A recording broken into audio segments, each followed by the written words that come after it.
Most cars look perfectly fine on paper, but after 30 minutes stuck in traffic, your body tells a very different story. Parking feels tighter than it should. Your neck naturally leans forward. Your eyes work harder than necessary. Fatigue builds faster than you expect. Tesla understands this problem, and the 2026 Model 2 may not try to solve it with a bigger screen or longer range. Instead, it approaches the issue differently. It redesigns the car as a single system, smaller on the outside, easier on the inside, with less wasted space and less physical strain during everyday driving. That is exactly what this video breaks down. We will look at how the Model 2's exterior and interior could work together to solve real problems drivers deal with daily. If this kind of real-world Tesla analysis helps you, consider subscribing. Auto Intel is closing in on 1,200 subscribers, and your support helps keep this channel focused on practical value, not hype. 1.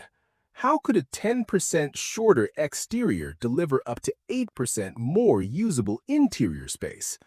Tesla's design shift is already visible. By late 2025, Tesla had moved aggressively toward fewer platforms and significantly lower part counts. The 2026 Model Y refresh replaced many traditional stamped panels with large front and rear castings, eliminating hundreds of individual parts. Teardowns showed that these castings integrate crash structures directly into the body, allowing shorter overhangs without reducing interior volume. This is why a shorter Model 2 exterior is realistic. The Model 2 is likely to be about 8 to 12% shorter than the Model 3 overall, achieved mainly by trimming the nose and tail rather than shrinking the cabin itself. The key detail is the wheelbase.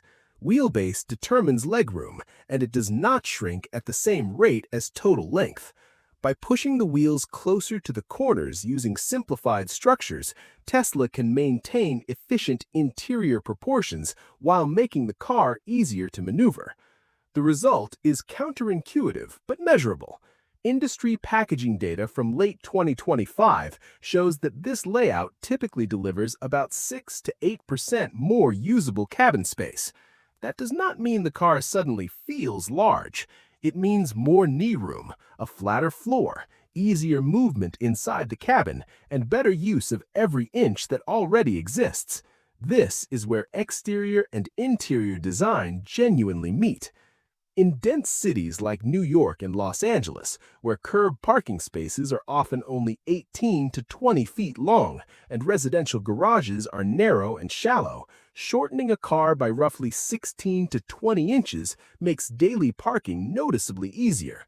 Fewer stressful parallel parking attempts and fewer close calls in older garages reduce daily tension immediately. At the same time, the interior gains matter even more for older drivers and families. Raising the seating position by about 1 inch and improving door opening geometry reduces knee and lower back strain. This is especially important when more than 60% of U.S. drivers over age 45 report chronic joint or back discomfort. There's also a clear visibility benefit. A shorter front end allows the dashboard to sit several inches lower without raising the seating position.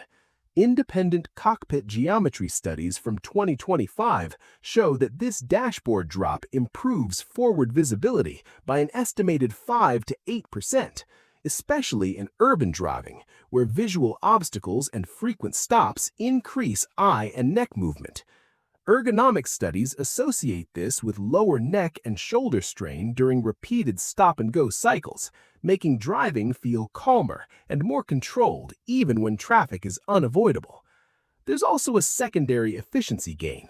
The same aerodynamic improvements that allow a lower dashboard typically deliver about 2 to 4% better real-world energy efficiency in city driving. For households on fixed or lower incomes, this can mean 1 or 2 fewer charging sessions per month and lower electricity costs over time. The key point is that this is not an interior comfort feature added later. The lower dashboard and reduced driver fatigue are direct results of exterior aerodynamic decisions. Tesla is shaping the outside of the Model 2 so the inside feels easier on the body during real everyday driving, not just on a spec sheet. But pause for a moment. After 30 or 60 minutes in traffic, what hurts first for you?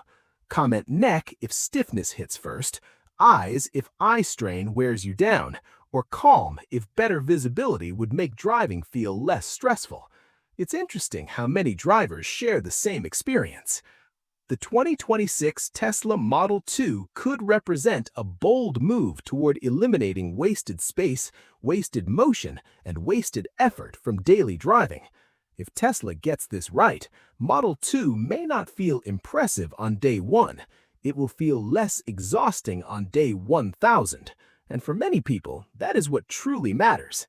How do you see the potential balance between exterior and interior design on Model 2? Let me know your thoughts in the comments.